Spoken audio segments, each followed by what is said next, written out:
para jamaah yang insyaallah dimuliakan Allah Subhanahu wa taala.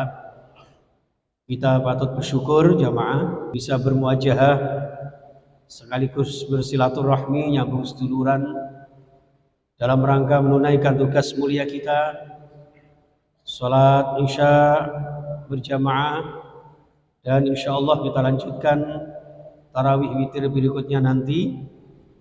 Mudah-mudahan amal-amal ibadah kita, tarawih kita, zikir-zikir kita, taubat kita, doa-doa kita senantiasa diterima oleh Allah Subhanahu wa taala.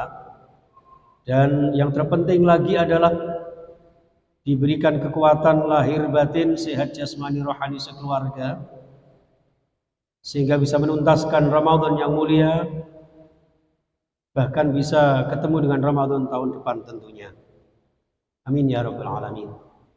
Karena jamaah sekalian, Ramadan di antara sekian kemuliaannya, di antara sekian keistimewaannya, yang tidak kalah pentingnya adalah bahwa di Ramadan ini terdapat peristiwa yang sangat dahsyat, yang notabene sebuah peristiwa turunnya mukjizat terbesar yang diberikan Allah kepada Rasulullah sallallahu alaihi wasallam. Dan hebatnya lagi, mukjizat terbesar ini boleh dibaca, boleh dipelajari, bahkan wajib hukumnya untuk kita senantiasa mengimani dan mencintai. Maka di dalam surah Al-Baqarah ayat 185 ditegaskan oleh Allah Subhanahu wa taala, Bismillahirrahmanirrahim. Syahrul Ramadan alladzi unzila fihi al-Qur'an. Di bulan suci Ramadan ini terdapat pula di dalamnya diturunkannya Al-Qur'an. Yang dari ayat ini kemudian disambung dengan surah Al-Qadr, yang oleh para ulama juga disebutkan di mana malam nuzulul Quran adalah termasuk Lailatul Qadar. Berdasarkan inna anzalnahu fi Lailatul Qadar. Inilah jamaah sekalian rahimakumullah. Maka sudah sepatutnya, sudah sewajibnya kita kemudian mengimani, meyakini dalam bingkai cinta kita kepada Al-Quran suci. Pertanyaan berikutnya adalah bagaimana cara mencintai Al-Quran jamaah sekalian? Antara lain masih banyak ya beberapa cara. Ini ngapunten saya rangkum dengan 4T supaya gampang diingat. Jadi jenengan yang biasa mengenal kunci, ini ada kunci Inggris, kunci T, nah ya, nggak tahu ada kunci Inggris, nggak tahu nggak ada kunci Belanda ya. Di kunci T, di dalam mencintai Al-Quran ada 4 kunci T jamaah sekalian. Yang pertama, cara mencintai Al-Quran dengan cara tilawah. Alladzina atainahul kitaba yatlunahu haqqa tilawati. Orang yang terbaik, hamba Allah yang mulia, adalah ketika diturunkan, diberikan kepada mereka kitab sucinya, lalu kemudian mereka berkenan untuk membacanya. Yatlunahu haqqa tilawati, dengan membaca yang sebaik-baiknya. Maka di ayat yang lain cara membacanya adalah warattalnahu tartila, dengan cara yang tartil. Lalu kemudian disertai dengan zayyinu aswatakum fi qiraatil Qur'an. Hiasi suaramu dengan suara-suara yang indah ketika membaca Al-Quran. Tentu ada nada dan irama yang sudah ditentukan oleh para ulama ahlul qiraah. Jadi walaupun indah suara, nada, irama bacaan Al-Quran, ya tidak kemudian kita samakan dengan lagu-lagu panjenengan. Mungkin panjenengan yang terbiasa lagu campur sari, terus maca Quran dipadakno ambek lagu apa ya? Anglia numpak perahu layar misalnya kayak gitu ya. Bismillahirrahmanirrahim. Itu ya dilakukan tapi nggak sesuai. Jadi cara bahasanya arek-arek saiki Joko Sembung naik ojek, ya gak nyambung Jack. Seperti itu. Ini jamaah sekalian, jadi baca Al-Quran yang dimaksudkan dengan nada itu ya ada bayati, nahawan, jawabul jawab dan sebagainya. Ini jamaah sekalian rahimakumullah, yang tidak kalah pentingnya adalah membaca Al-Quran, tilawatul Quran melalui tajwidnya. Malam yujawidil Qur'ana fahuwa asimu. Jadi membaca Al-Quran dengan tajwidnya ini hukumnya wajib. Berarti ketika membaca Al-Quran tanpa tajwid, maka dihukumkan berdosa. Jadi kita belajar membaca Al-Quran, karena membaca Al-Quran, bacaannya saja, terlepas dari panjenengan tahu artinya atau tidak, kita memahami maknanya atau enggak, terdapat tetap mendapat pahala. Bahkan disebutkan hadis sahih, riwayat Imam Bukhari, barang siapa membaca Al-Quran, 1 huruf 10 kali kebaikan. Rasulullah tidak mengatakan alif lam mim 1 huruf, melainkan alif 1 huruf, lam 1 huruf, dan mim 1 huruf. Dan di dalam kitab Al-Kasyaf, jamaah sekalian, di sana disebutkan ternyata alif lam mim ini sebuah jawaban, jamaah sekalian. Kalau jenengan sering ketika sholat di dalam Al-Fatihah kita membaca ihdinas siratal mustaqim, mohon kepada Allah diberikan petunjuk jalan yang lurus, maka dijawab oleh Allah melalui surah Al-Baqarah diawali dengan alif lam mim. Makna hakikinya hanya Allah yang tahu, tapi disingkat alif lam mim ini ternyata alif itu singkatannya Allah, lam itu malaikat Jibril, mim itu Muhammad. Jadi jawaban Allah kepada kula panjenengan sebagai umatnya, sebagai hambanya, ketika kula jenengan minta petunjuk jalan yang lurus, dijawab oleh Allah. Ini loh, Allah menurunkan Al-Quran melalui malaikat Jibril kepada Nabiullah Muhammad sallallahu alaihi wasallam.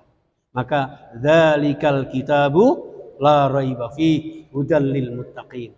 Kitab inilah yang tidak ada keraguan sedikit pun. Ini kita mentilawah Al-Quran.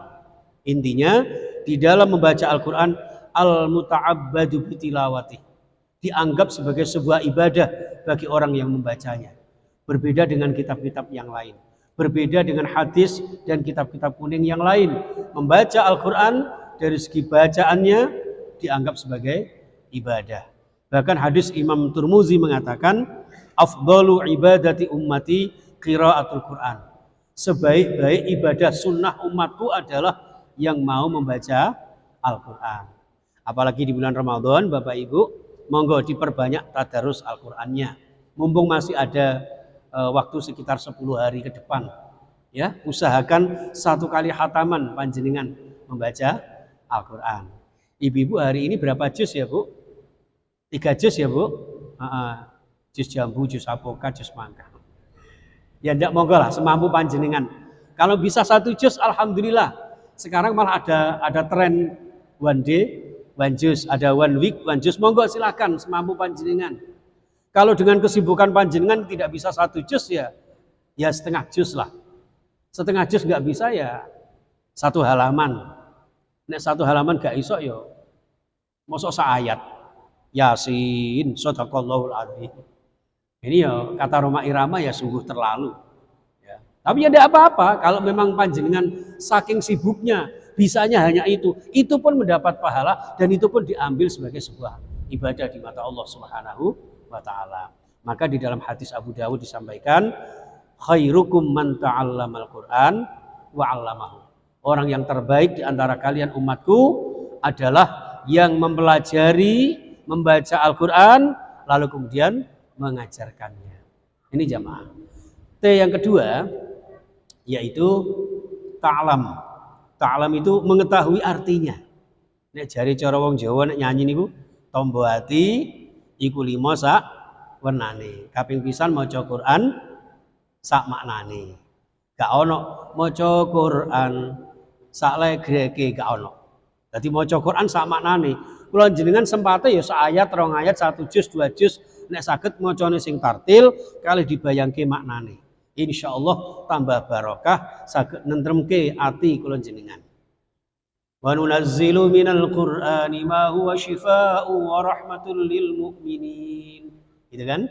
Kami turunkan Al-Qur'an sebagai tombo hati sekaligus sebagai sumber kasih sayang bagi orang-orang beriman. T yang ketiga, jamaah sekalian, yaitu ta'mal. Ta'mal itu mengamalkan ya, jelas. Oke, masuk kita tahu artinya terus nggak mengamalkan, karena itu pedoman kita.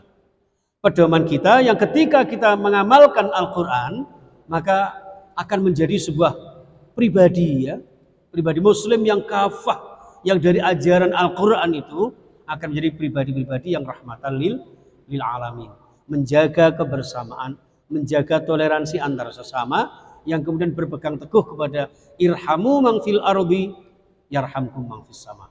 Berkasih sayanglah kalian di muka bumi ini, maka akan disayang oleh Allah Subhanahu wa taala dan para malaikatnya. Itulah jamaah sekalian. Dan T yang keempat yaitu ta'man. Ta'man atau tad'u, mendakwahkan. Dalam bahasa kita pernah mengenal namanya mengal-Qur'ankan masyarakat, memasyarakatkan Al-Qur'an. Mengajarkan Al-Qur'an kepada orang lain, kepada putra-putri kita, kepada jamaah kita, kepada orang-orang di sekitar kita. Insya Allah Al-Quran yang kita cintai, Al-Quran yang kita imani akan menjadi syafi'an lahu yaumal qiyamah, menjadi syafaat bagi kita di hari kiamat, yang insya Allah kita akan senantiasa diberkahi Allah dengan Al-Quran, menjadi bekal hidup kita, hidup yang penuh dengan barakah, hidup yang penuh dengan maslahah, yang nanti di akhirat insya Allah akan menambah kemuliaan di mata Allah Subhanahu wa taala. Amin ya rabbal alamin. Demikian Bapak Ibu kultum yang bisa kami sampaikan. Mudah-mudahan sedikit ini membawa manfaat barakah. Ada kurang lebihnya mohon maaf. Ihdinas shiratal mustaqim. Wallahul muwaffiq. Assalamualaikum warahmatullahi wabarakatuh.